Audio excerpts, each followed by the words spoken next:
So since you were around, pretty much the full Eclipse side of Terror Squad, right? Did you see Joe a lot? Did you run into Joe a lot? So to be honest, most of the times of seeing Joe was like in the studio. You know, at the time, Cuban had Street Light that he was recording in like for almost a year. So I would be there with a lot of homies that I knew that were affiliates as well, and we'd be there and he'd be there, and be talking and shit, doing what he does, being a leader, of the group at the time, and that was basically it. Like B had a relationship with him, and B did whatever he did with him, but we ain't really have no relationship with Joe. But were your experiences with him positive though? Like from what you could? Yeah, I mean, I guess so. I mean, like you said at the start of this, like a lot of people thought that I was Spanish. So, he would be on the movement of, us Latinos got to make it. We got to do this. We got to do that. And I'm listening like, wow, wow. Because at the time, it was a lot of brothers doing the music, and he was coming in throughout, digging in the crates and all these other brothers that was putting him on. So I guess he felt like, damn, it's time for us to like take over. So I would listen to that and I would take heed to like, okay, it's kind of like a little racist, but it is what it is. It ain't nothing bad, but it's just like, I guess he was so pro Latino that he was really pumping that rhetoric at that time. He was trying to take it to another level. Well, okay.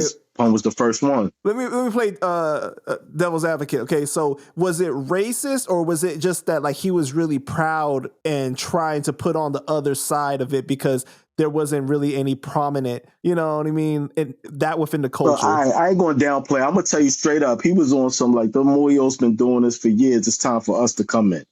You know what I'm saying? And that's basically how it was stated. And that's how I heard it. And I was just like, oh, okay.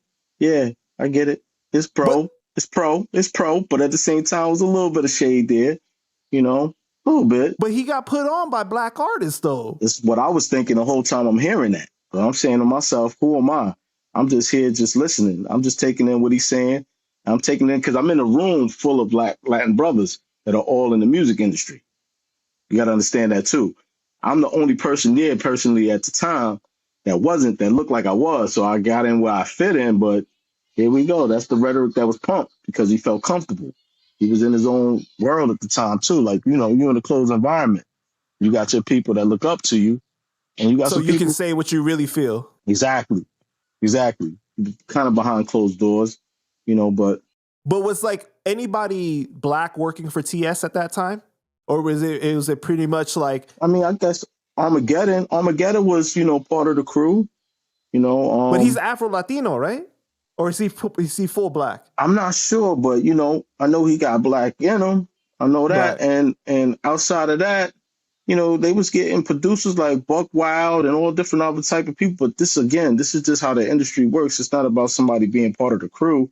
It's about however you can make it to wherever you got to go and who can get you there. So it wasn't, I didn't take it at the time like it was like this racist undertone. I just looked at it like, wow, was that needed to be said? I don't know. Maybe it was. I don't know. It kind of had me like I was just a little like, that was deep. But at the same time, what was that? And then you kind of like just like compartmentalized it away. Yeah, and I brushed it off and I kept it moving. Like it wasn't really nothing that affected me mentally. It was just something that stuck with me. Like, oh, right. That was a deep thought. All right. Yeah.